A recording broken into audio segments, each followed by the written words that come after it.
Well, boys and girls, here we are at the final conclusion to the Dragon Prince saga. Yes, we've had our ups and downs, but we are finally here. The concluding chapter to the Dragon Prince. Oh my god, I can't believe they fumbled it again. Right. This video is going to be a lot more rambly than my usual ones. I haven't got a script. This is just my pure reaction to finishing the Dragon Prince. It is not a conclusion to the saga, which, you know, most people would have naturally assumed, seeing as that's what Netflix were advertising it as. It's a rug pull. They are just stretching out this story for as long as possible, for as many seasons as they can get. And I have criticised the show a lot in the past where I think my points are valid, but I have also tried to paint a positive picture of going into the next season, especially this season when, you know, season 6, we were coming off the back of season 6 and things were looking a lot better. The show was looking stronger, more promising than it had since, you know, the first 3 seasons. And seeing as Netflix had greenlit these 4 seasons in advance, you would think that would give the writers enough time to prepare for a satisfying conclusion, but apparently not. Apparently this isn't even a conclusion at all. So I just do not feel like sugarcoating this show anymore. It's not a very good season in general, and I might be done with this show, to be honest. So yeah, this is not a comprehensive breakdown, it's basically just my reaction to the series, and obviously there's going to be spoilers throughout, so if you haven't seen Dragon Prince Season 7 and you're worried about being spoiled, maybe skip this one and come back to it after you've seen it. But let's start with the positives, and that would be Ezran. He is the MVP of this season. I cannot believe the show has pulled a good Ezran season out of nowhere. I don't know who gave him the script in advance, but he is the only character that seems to know this is a final season. He seems to be the only character that's acting like there are threats out there that need to be dealt with.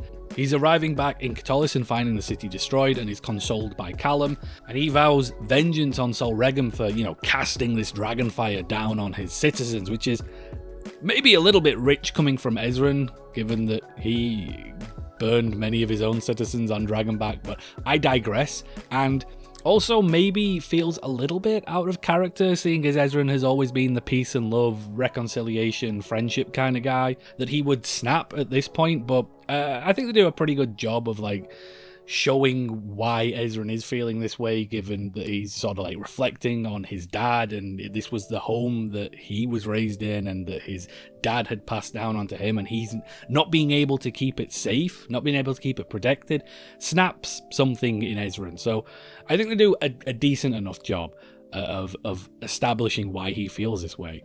Anyway, obviously, once Ezran finds out that Sol Regum is dead, he kind of gets over it, and then gets over it when Rayla decides to parade Runan around him, and he puts Runan under arrest for murdering his dad. Like, obviously, this whole plot point is just wild to me, how the show has handled it. Not necessarily that it happened, because I think we might have predicted something, given that Runan is suddenly back from the dead.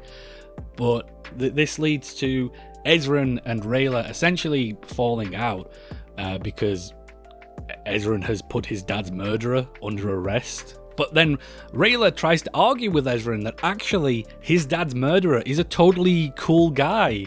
Oh, so he's a good murderer. Yes, he is good. Rayla, wait! And then storms off in a huff when Ezran disagrees. And Rayla is really frustrating in this season, pretty much the whole way through. Like, this first half of the season, this is sort of this disagreement between Ezran and Rayla that Callum gets sucked into is really dominating all 3 characters' side of the story for the first half of the season. And Rayla just won't give Ezran any time to process his grief. The fact that he has lost his home, the fact that he has this unbearable responsibility of rebuilding his capital, the fact that likely hundreds of people have died during his absence away from the capital, and he now has to deal with that. And suddenly his dad's murderer is on the scene, and it's not really difficult to see why he might not be best pleased about that. But none of that matters to Rayla, apparently, who breaks Runan out, attacking Ezran's guard and undermining his authority. Apparently, as well, none of that matters to Callum, who immediately betrays his brother for the girl that abandoned him for several years, and is acting like a spoiled brat because a child isn't happy about having his dad's killer paraded around him after being put under unimaginable stress, and Callum just decides to make Ezran's burden worse by running off with Rayla because he is the arch simp. If we have to, we can... No! This is not a we. I could never ask you to betray your brother. You don't have to ask. I would do anything for you. Honestly, I cannot believe how unlikable Rayla are in the first part of this season. And I guess it's not entirely out of character for them, because a lot of the things that have made Rayla so entertaining throughout the majority of the show is that they are usually progressing the plot, even if that means, going against someone's word. There'll be a lot of times where Rayla are told, no, you can't do this, and then they just find out some sort of scheme to get around the rules to allow them to do it, which advances the plot in some way, which is usually good because this show has terrible pacing issues, so anyone advancing the plot is, going to be entertaining to watch. Here, they're taking those same qualities in Rayla specifically and making her work against the plot, because Ezran, having this sort of focus now, he is now focused on building defenses that we as the audience can interpret as, this is what's going to be used to attack Aaravos at some point down the line. So Ezran is now the one advancing the plot, and Rayla having this self-centered tantrum and not giving Ezran any time to process what he's going through, and interrupting him and undermining him when he's trying to, build back his country and his city and defend the people that are under his protection. It's taking qualities that we've seen before in Rayla and using them in an incredibly unlikable way. And really the same for Callum for joining him. I mean, even in a sense worse for Callum, because he's betraying his little brother in the process and turning his back on his family and his country. But anyway, back to Ezran. So, he's trying to build up his defenses. Initially, again, in his mind against dragons, but we kind of know they're going to be used against Aaravos. And Anya is a real big help in that. And together they build these, ruby exploding ballistas that could take down a dragon. At some point, Terry joins Ezran's court, and through that, Ezran learns about Aaravos and is able to set up this ambush that, takes Aaravos down, even if momentarily. Doesn't work out in the long run, but, it's a nice little arc for Ezran. And I am genuinely impressed that the show managed to make Ezran as interesting and as plot-centered this season than I really think he has ever been throughout the show at all. Going back to Rayla, so yeah, in her selfish huff and being supported by Callum, Rayla run away to the Silver Grove with Runan, and Callum stays there for 2 weeks and babysits a bunch of elf scouts. And there is a joke line about Rayla and Callum having 10 babies in the future, which is genuinely funny. That is the best gag of this entire season. Well, I think we're Rayla! Callum wants to have 10 babies with you! 10! And Callum, after 2 weeks, is basically ready to go all in, abandoning his old life at a time of his country's greatest need, his brother's greatest need, just to vacation with Rayla. It's so egregious, especially given how much is at stake. And this is supposed to be the final season, that our main character, halfway through it, this is at the end of episode 5 of 9, more than halfway through the season, is just chilling out and relaxing and fantasizing about turning his back on his family and the country that he is part of the royal family of. It's crazy. And at no point do him or Rayla learn from any of this or grow from it. The onus is on Ezran to forgive Runan by the end of the season. There's no development here. I mean, they arrive at the Silver Grove, and Rayla doesn't tell Runan initially that she's been banished or ghosted, and she decides to leave, to sneak out of the Silver Grove before Runan can find out. That doesn't work. You have the Runan Athari get back together, a Runanian, if you will, and they try to get Rayla unbanned. Now, thematically, this should fail, and it should fail because so much of this first half of the season is sort of predicated on the ideas of letting go, that you have to give something up and move on from the past. We see it with Terry talking to Claudia about Viren. Claudia, even at this stage, is trying to resuscitate or revive Viren from the afterlife, and Terry is very straightforward in saying, it's time to move on, it's time to let go of your dad. You can't just make things how they were in the past. Claudia, when your dad left us, he was a changed man. He found peace. He found his truth. It's hard to lose him, but he's passed on and it's time to let him go. Same with Ezran, he needs to move on from the hurt of his dad's murder. Same with Aaravos and needing to move on from Leola. And same with even in this scene where the Crypt Keeper, or whatever he's called, is holding on to the past because his son died in Rayla's failed mission and he still blames her for it. He needs to let go of the past. So all these characters need to let go of their anger and their hurt and move on and lose something, lose that connection to a degree in the grieving process. Everyone has to give something up in the grieving process, and that is very consistent throughout all the characters. Apart from Rayla. If your name is Rayla, the story will bend over backwards to give you back your dead dad and unban you from the village that you were, banished from. Everyone else has to give something up, everyone else has to lose something, but Rayla gets rewarded by the story for not. Rayla gets to have her past life, brought back and move on like nothing ever happened. You can really feel the main character bias that Rayla is benefiting from in these moments. The morals of the story are really inconsistently distributed. Like say, Rayla and Callum don't have to learn or grow from their actions. They just get handed out rewards and praise for avoiding character development.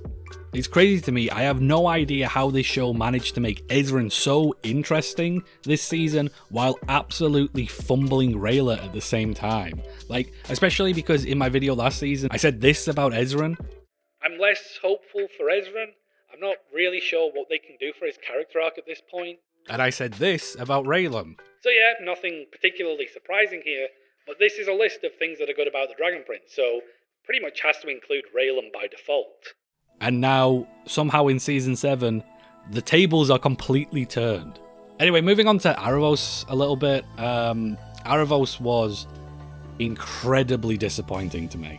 Not his character, he's still entertaining as a character. I liked seeing him bond in that sort of twisted father-daughter relationship he has with Claudia. And I like the scene where Terry confronts him about his manipulation as well, and it kind of opens Aaravos' eyes to how he acts, but then he immediately turns it back and is basically trying to corrupt Terry's innocence at the same time. He's good as a character on screen, but he is not anywhere near as threatening as he needed to be as an antagonist.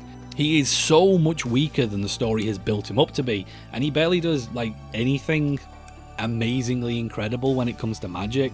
There's basically just one real big spell that he does, and that needs a lot of preparation. He's not like this walking god that a lot of the story and a lot of the fans had sort of built him up to be. He isn't even massive for most of this season. That was the one thing that Season 6 was oh my god, he's huge! Not for most of this season. He's actually in a normal human-sized vessel until the finale, basically. And I think the warning sign should have really been there in the first couple of episodes, where it's he's there, he's resurrected, it's time to go, it's time to be this huge threat, and immediately he's oh yeah, I just need to go shopping for a few things first. We're back to side questing again, we're back to walking through the forest and picking up random ingredients to make this spell, and it does give moments, a sort of quieter moment for Aaravos and Terry and Claudia to kind of set where their relationships are and bond as characters a little bit. I appreciate it for that, but like I said in previous videos, had Aaravos resurrected at the end of Season 5, we could have had some more of this time where Aaravos and Terry and Claudia are sort of setting their parameters as characters. And then Season 7 could have just been the big finale that I think everybody wanted to. I don't want Aaravos to sort of be here, at the start of Season 7 and then basically just have to go off and do a side quest for half the season. I want him to be involved. I want some action. I want some peril. Anyway, his big plan, which is finally being revealed, is to invert the Moon Nexus using a Moon Primal Stone and releasing spirits from the in-between, which is basically bringing back the spirits of the dead that have unfinished business in the mortal world. And the way that's set up initially is that he is sort of manipulating Claudia into doing this in the hopes that they can bring Viren back, which is obviously what Claudia wants. And you kind of read between the lines and think that he's also going to be looking for his daughter, he's looking for Leola. The more that goes on, the more that Aaravos reveals that, Viren probably isn't there. He ended his life quite satisfied with who he was. And he probably doesn't have unfinished business. And the same for Leola. He's not doing it to bring her back. He's doing this just purely out of revenge. He wants to upset the cosmic council of Star Touch elves and disrupt the cosmic order. And then Claudia's just like, yep, I get it. I know my dad's gone. I'm all in on this too. Which I don't hate as a motivation, but then we also get absolutely none of the cosmic council. Like, there is one scene where Aaravos is like, are you watching? Maybe, although, maybe not. Anyway, they do the whole moon nexus inversion. The spirits of the dead come into the mortal world, and Aaravos gets ganked by Anya and then goes back to his giant body that's in Catullus and is immediately ambushed by Ezran, which, like I said, that goes back to Ezran. Just, he is involved this season. He's doing things. He's actively doing things. He's part of the plot, and it's interesting to actually see him be a proactive character for once. And while Ezran has Aaravos captured, as much as that's kind of like Aaravos kind of going down like a little bitch with just a few chains holding him back, he pleads to Ezran that everything he's doing is for the sake of humanity. I merely helped humanity mature so they could be free. He tells Ezran about his ancestor and the Nova Blade, and he's convinced Callum will fall to dark magic and offers Ezran to join them, which is crazy. Aaravos' supposed affinity to Callum as like the dark mage that he has this close bond to is kind of mad. Doesn't really seem to be based on anything other than the plot demands that. Aaravos and Callum barely interact this season. That bond, whatever it is not apparent. Especially when Claudia is right there, who he literally calls his daughter and refers to as the greatest dark mage of her generation. She is the most powerful dark mage in all of Xadia. I feel like there's a little bit more affinity in that relationship. Also, when the spirits of the dead eventually arrive on the beach and free Aaravos from his chains, it becomes really evident that there's 35 dudes at most. That's his horde of the dead at any one time. I guess that's maybe a budget thing. But then most of them seem to be the cave monsters from season 4, and I don't know why proportionally so many cave monsters apparently have unfinished business on the mortal realm. I also don't really understand Aaravos' plea that everything he's done is for the sake of humanity when all he really does is unleash a horde of zombie cave monsters that kill people onto the world. And to keep them alive, he needs to, do this eternal night spell, which I guess also would probably make it very difficult to grow crops that also keep people alive. You might want to rethink how, any of this benefits humanity at all, because I'm not really seeing it. So yeah, Aaravos, still really entertaining as a character, but just isn't really working out that well as a direct antagonist. He doesn't live up to the hype that he's been built to. As a puppet master, when he was sort of controlling Viren from behind the shadows, very effective as a character, but not so much when he is the direct threat. Claudia, who has sort of become his new puppet since Viren's death, conspires with Aaravos to take advantage of Terry's innocence to help them find what is called the Garden of Innocence. That's going to help them, invert the Moon Nexus. And when Terry finds out all about Claudia's deception, he leaves her and goes to join Ezran, which, leads to them taking down Aaravos. But also leads to a scene where Soren interrogates Terry, which is another actually really funny, good scene. I'm sorry. I'm not sure how you want me to respond. Yeah? Well, I'm confused too! But then when you've got Terry and Soren on Ezran's side, the two people in the world who genuinely care the most about Claudia and her well-being, they come up with a plan that is absolutely deranged, and the show basically, says that they both signed off on this. But it is mental, none of it makes sense. So they get Lujane, the shape-shifting moon elf, to disguise herself as Claudia's lost mother, and then try and appeal to her senses and, try and break her out of Aaravos' pull.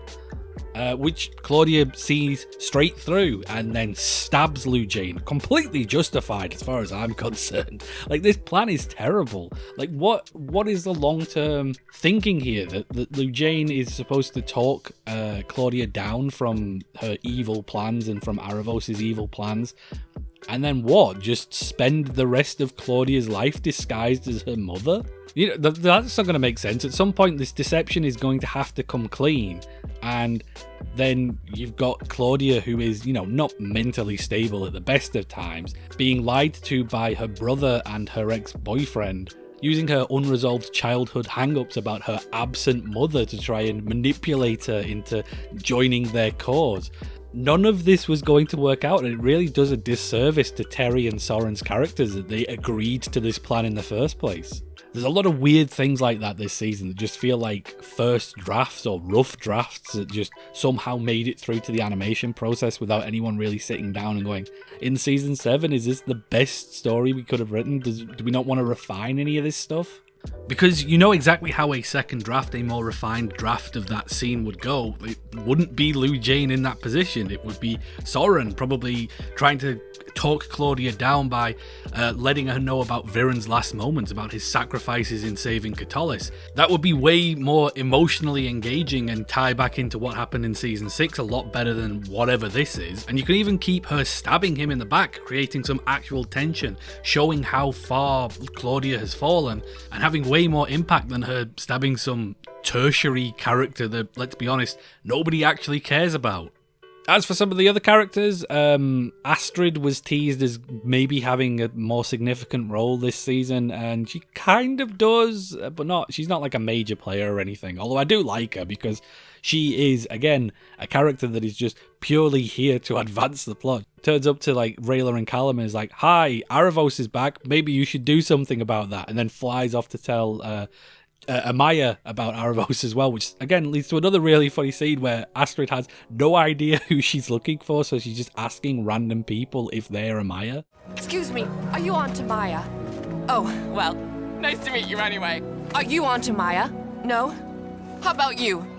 Well, I love your shirt. Again, alongside Ezran actually having a good season, somehow they've pulled back the comedy this season. There are actually some genuinely good jokes, which is, at this point, the last thing I was expecting from the Dragon Prince. Another unexpected win is that as much as I have absolutely railed against the Sunfire Elf Civil War plot for the whole of the Mystery of Aaravos arc, it actually didn't bother me this much this season. It was really limited. We just got a few scenes that had a very clear point that tied into the overall themes of forgiveness, Kareem consistently refusing every opportunity he is given at clemency, only for him to then agree to help Janai restore the Sun Orb, and then betray them to try and join Aaravos at the last second, and then just get crushed in the palm of Aaravos' hand, which is easily, as much as I will criticize this season, easily, hands down, the best moment in the entire Dragon Prince, bar none. But on that plan, they're there to destroy the Sun Orb. That creates this whole other thing where, even in Season 7, I don't understand how the magic of this world works. So Aaravos' plan to create Eternal Night so that the zombie creatures from the in-between can live on Zadia means that he needs to curse or corrupt the Sun Orb in Luxoria, which establishes a fairly reasonable idea that the Sun Orb is tied directly to the sun itself. Okay, fine, I've got that. Except the Sun Orb has been corrupted and darkened for the last 4 seasons or whatever, and that hasn't had any effect on the sun. So what's the difference between the Sun Orb operating normally, where the sun is shining, and the Sun Orb having been cursed for the last 4 seasons and shining normally, and Aaravos' new curse that is going to somehow darken the sun eternally? But it gets even weirder when Janai's proposal to stop Aaravos from cursing the Sun Orb is to destroy the Sun Orb. We can't protect the Sun Orb from Aaravos, but maybe we can destroy it. So how is Aaravos cursing the Sun Orb and making the sun itself go dark any better than destroying the Sun Orb, which would imply that there is no sun? The magic of this world seems to just operate on the power of plot. Whatever the plot needs is how magic works. I just really don't understand how the magic of this world works, and we are 7 seasons deep. But anyway, whatever. Janai's plan to stop him by destroying the Sun Orb fails, thanks Kareem, which leads us to the finale, where at the Tower of Luxoria, we have giant Aaravos, who has now caused this eternal night curse, his army of zombie creatures, and a zombie thunder archdragon, fighting against the good guys who have summoned the other archdragons, so Rex Igneous, Luna Tenebris, and Zubeia, to stop him. Because, conveniently, only an archdragon's bite can kill Aaravos. But, you know, even if he does die, he'll be back in 7 years anyway, once the prophecy, the planets align, blah blah blah. In their fighting, Thunder kills Rex Igneous, which is one archdragon down, so slightly less of a threat to Aaravos. Callum's plan is slightly different than just killing him and waiting for 7 years for him to come back. He went to Kiyu so they could get a pearl again to trap him, you know, indefinitely. But Claudia, it turned out, had killed a Kiyu, so they can't do that anymore. Callum then gets Claudia's staff, which puts in his mind the idea of using dark magic, and then comes up with the idea of trapping Aaravos in one of those magic coins. The problem there is that once he uses dark magic, he will be susceptible to Aaravos controlling his body. So he makes a pact with Runan to kill him as soon as possible before Aaravos can take control of him. So that's what we're setting up. That's like the big finale that brings all these things together. Aaravos controlling Callum once he uses dark magic again. This ties into Cosmo's prophecy of one with dark eyes will sacrifice everything to save us all. Runan killing him, taking Callum's life. This is all what we've been building up to. At the same time, Ezran conveniently finds the Nova Blade that's just hanging out in the Catullus graveyard this whole time apparently. And he'd previously learned from Aaravos it was made from the tooth of an archdragon, so has the same properties as an archdragon's bite, and can therefore also kill Aaravos. So while Callum is preparing the spell to encoinify Aaravos and sacrifice his own life, Ezran and Zim are charging towards Aaravos to stab him with a Nova Blade. Claudia then attacks Runan, taking him away from Callum during the spell casting, so Rayla then steps into Runan's position, meaning she is the one that will have to take Callum's life. My heart for Sadia! All very dramatic, all very well set up. Except, none of that happens, because Zubeia snaps Thunder out of his zombie trance, and instead, he attacks Aaravos, causing Callum's spell to break. And then together, Zubeia and Thunder pull Aaravos away and bite him and kill him. So like, the good guys weren't really involved in dispatching Aaravos at all. So somehow we've got to this final season where, for the first half of the season, the heroes didn't even know Aaravos was about, and then by the finale, they didn't really do anything to stop him anyway. There's also a thing about Star Touch shells that when they die, they explode violently, and so Zubeia, Zombie Thunder, and Luna Tenebris are all killed in the blast, so, you know, no more Archdragons. The Nova Blade, the Key of Aaravos, the magic coin, Callum using dark magic again, all of it was completely pointless. There's a little denouement at the end of the episode where Zim talks. Did he just talk?